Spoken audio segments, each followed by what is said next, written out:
Raven by Saint Chalk, read by Deathlight, Part 5.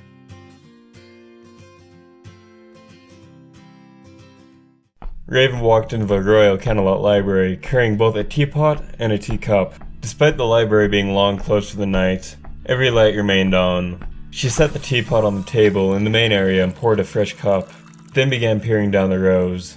After a few minutes of searching, she found the princess, standing in place and focused on a book. Raven walked up to her. "The chamomile tea, princess." It was far too late for black tea. "Thank you, Raven," Celestia mumbled.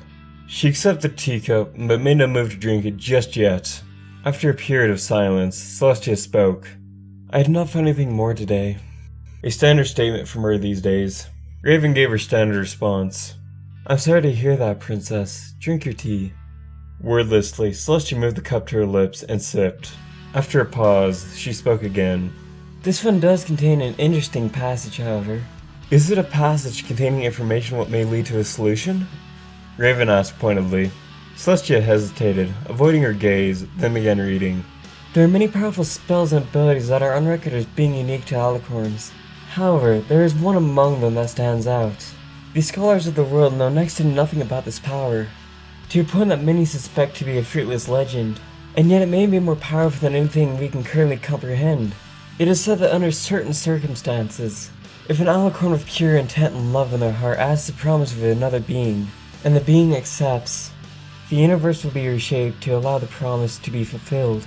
Entire worlds can be woven if an alicorn reveals their truest desire to a fitting subject, who must themselves be a being of extraordinary will, typically another alicorn. As rare as alicorns are themselves, none should expect to achieve this in their own lifetime. This is an extraordinary circumstance that can be only fueled by the purest, most desperate wants. A circumstance that a typical alicorn would never hope to achieve in 1,000 years. She paused. "The purest, most desperate wants." "Celestia?" Raven began. "I promised her that I would never leave her, right until the end.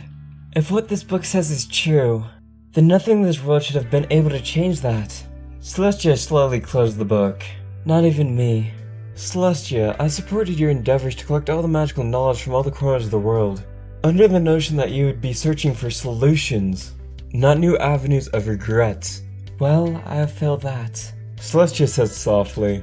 She slid the book back into its slot. "This is my third time reading through this row." Raven sighed quietly. "I've received word of another possible lead. An archaeological dig some time ago unearthed ancient texts. They're still working on the translation, but it seems to have something to do with magic." Celestia took another sip of her tea and nodded slowly. Raven continued.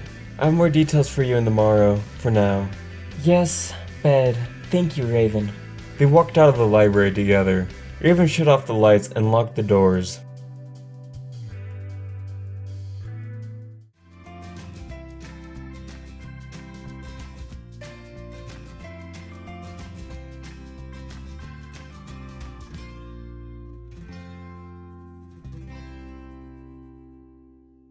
Okay, everybody, I don't know what to say about this one here.